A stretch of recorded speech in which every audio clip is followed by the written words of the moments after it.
ओम शांति। 16 दिसंबर 2019। बाबा के महावाक्य।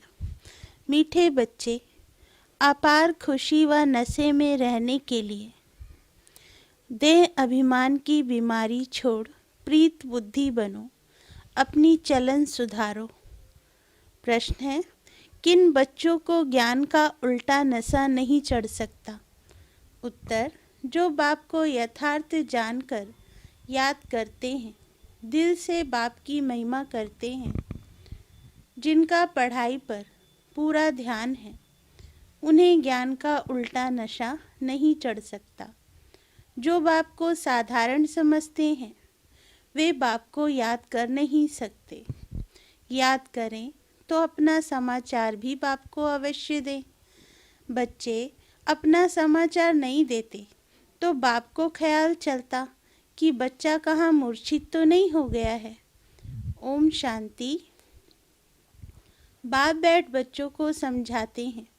बच्चे, जब कोई नया आता है तो उनको पहले हद और बेहद दो बाप का परिचय दो। बेहद का बाबा माना बेहद की आत्माओं का बाप, वह हद का बाप हर एक जीव आत्माओं का अलग है। यह नॉलेज भी सभी एक रस धारण नहीं कर सकते। कोई 1%, कोई 95% धारण करते हैं। यह तो समझ की बात है। सूर्यवंशी चंद्रवंशी घराना होगा ना। राजा रानी तथा प्रजा, प्रजा में भी सभी प्रकार के मनुष्य होते हैं। प्रजा माना ही प्रजा। बाप समझाते हैं, यह पढ़ाई है। हर एक अपनी बुद्धि अनुसार ही पढ़ते हैं। हर एक को अपना अपना पाठ मिला हुआ है। जिसने कल्प पहले जितनी पढ़ाई धारण की है, उतनी अभी भी करते हैं। पढ़ाई कभी छिपी नहीं रह सकती।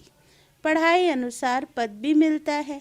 बाप ने समझाया है, आगे चल इम्तिहान होगा। बगैर इम्तिहान के ट्रांसफ़र हो ना सके तो पिछाड़ी में सब मालूम पड़ेगा। परंतु अभी भी समझ सकते हो कि हम किस पद के लायक हैं। भल लज्जा के मारे सभी हाथ उठा लेते हैं, परंतु समझ सकते हैं ऐसे हम कैसे बन सकते हैं, फिर भी हाथ उठा देते हैं। यह भी अज्ञान ही कहेंगे। बाप तो झट समझ जाते हैं कि इससे तो जास्ती अक्ल लौकिक स्टूडेंट में होता है। वह समझते हैं हम स्कॉलरशिप लेने लायक नहीं हैं, पास नहीं होंगे।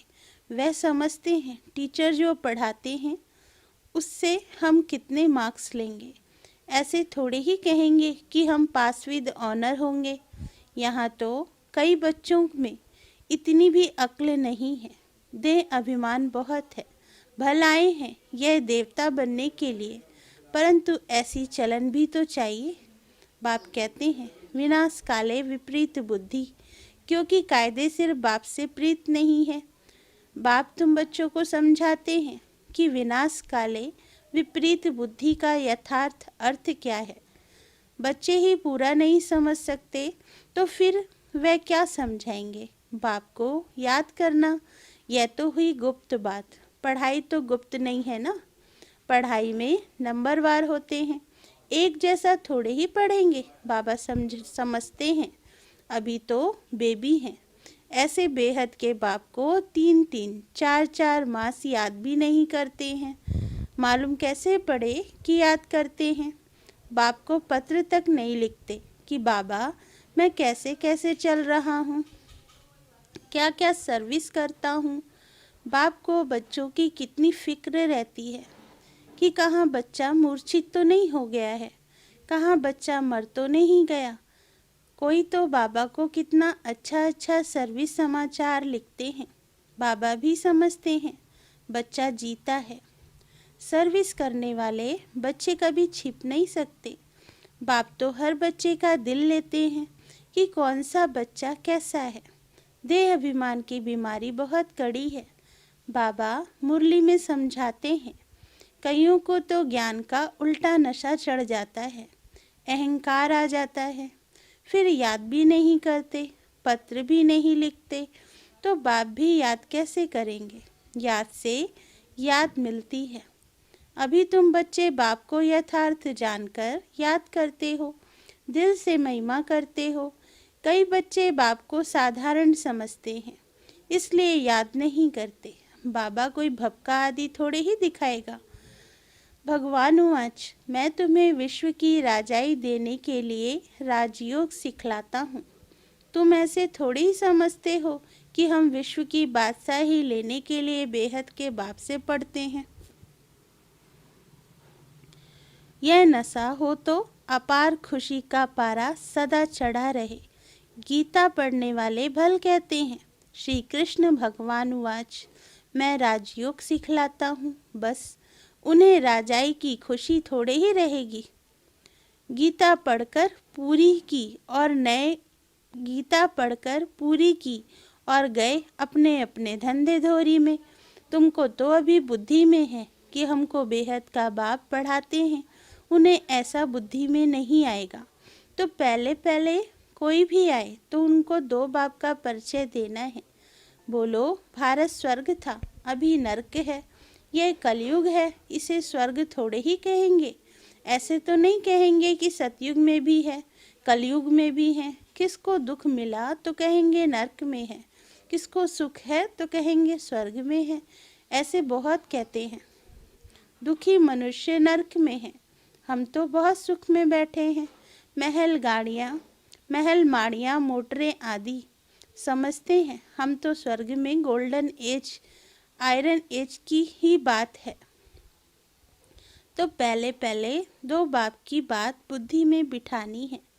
बाप ही खुद अपनी पहचान देते हैं, वह सर्वव्यापी कैसे हो सकता है? क्या लौकिक बाप को सर्वव्यापी कहेंगे? अभी तुम चित्र में दिखाते हो, आत्मा और परमात्मा का रूप तो एक ही है, उसमें फर्क नहीं। आत्मा और परमात्मा कोई छोटा बड़ा नहीं, सभी आत्माएं हैं। वह भी आत्मा है, वह सदा परम धाम में रहते हैं, इसलिए उन्हें परमात्मा कहा जाता है। सिर्फ तुम आत्माएं जैसे आती हो वैसे मैं नहीं आता। मैं अंत में इस तन में आकर प्रवेश करता हूँ। यह बातें कोई बाहर का समझ न सके। बात बड़ी सहज है। फर्क सिर्फ इतना है, जो बाप के बदले वैकुंठवासी कृष्ण का नाम डाल दिया है। क्या कृष्ण ने वैकुंठ से नरक में आकर राजयोग सिखाया? कृष्ण कैसे कह सकता है देह सहित देह के सब धर्म छोड़ मामे कम याद करो? देहधारी की याद से पाप कैसे कटेंगे? कृष्ण तो एक छोटा बच्चा, और कहाँ मैं साधारण मनुष्य के वृद्ध तन में आता हूँ। कितना फर्क हो गया। इस एकज भूल के कारण सभी मनुष्य पतित कंगाल बन गए हैं। ना मैं सर्वव्यापी हूँ, ना कृष्ण सर्वव्यापी है। हर शरीर में आत्मा सर्वव्यापी है। मुझे तो अपना शरीर भी नहीं है। हर आत्मा को अपना अपना शरीर है। नाम हर एक शरीर पर अलग अलग पड़ता है। ना मुझे शरीर है और ना मेरे शरीर का कोई नाम है। मैं तो बूढ़ा शरीर लेता हूँ तो इसका नाम बदलकर ब्रह्मा रखा है। मेरा तो ब्रह्मा नाम नहीं है, मुझे सदा शिव ही कहते हैं। मैं ही सर्व का सद्गति दाता हूँ। आत्मा को सर्व का सद्गति दाता नहीं कहेंगे। परमात्मा की कभी दुर्गति होती है क्या? आत्मा की ही दुर्गति और आत्मा की ही सद्गति होती है। यह सभी बातें विचार सागर मंथन करने की हैं। नहीं तो दूसरों को कैसे समझाएंगे? परंतु माया ऐसी दुस्तर है जो बच्चों की बुद्धि आगे नहीं बढ़ने देती। दिन भर झुरमुई में ही टाइम वेस्ट कर देते हैं।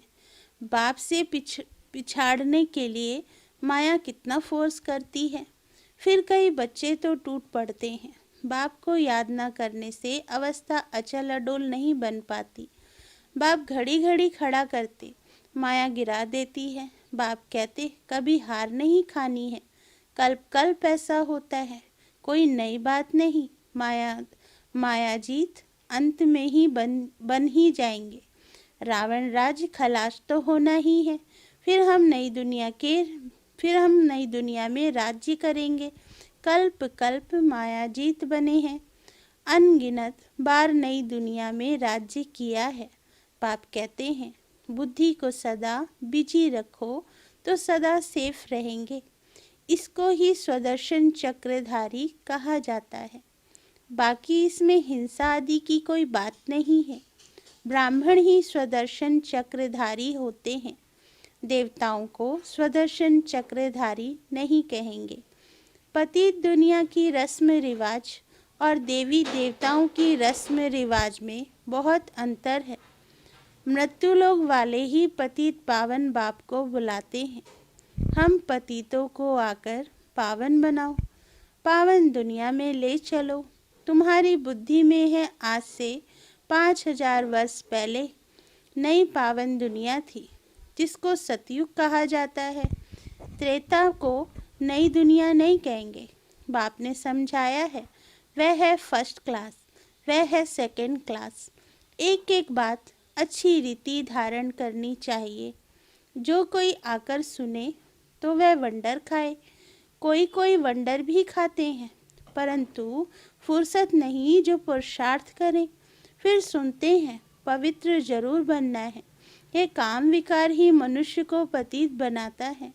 उनको जीतने से तुम जगत जीत बनेंगे, परंतु काम विकार उन्हों की जैसे पूंजी है, इसलिए वे अक्षर नहीं बोलते, सिर्फ कहते हैं मन को वश में करो।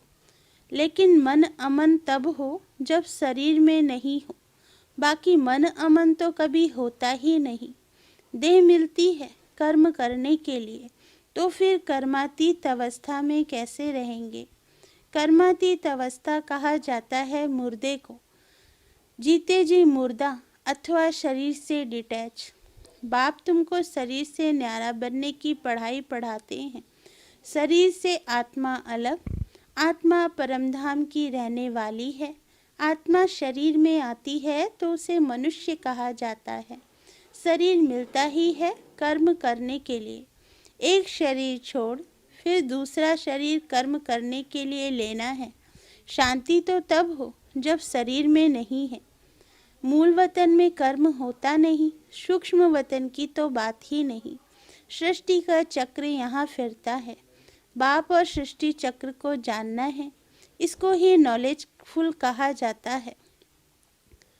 इसको ही नॉलेज कहा जाता है। सूक्ष्म वतन में ना सफ़ेद पोषधारी, ना सजे सजाए, ना नाग बालाएं पहनने वाले शंकर आदि ही होते हैं। बाकी ब्रह्मा और विष्णु का राज बाप समझाते रहते हैं। ब्रह्मा यहाँ है, विष्णु दो रूप भी यहाँ है। वह सिर्फ साक्षात्कार का पार्ट ड्रामा में है जो दिव्य दृष्टि से देखा जाता है। क्रिमिनल आंखों से पवित्र चीज दिखाई न पड़े। अच्छा, मीठे मीठे सिक्किल दे बच्चों प्रति माता पिता बाप दादा का याद प्यार और गुड मॉर्निंग। रूहानी बाप की रूहानी बच्चों को नमस्ते। धारणा के लिए मुख्य सार।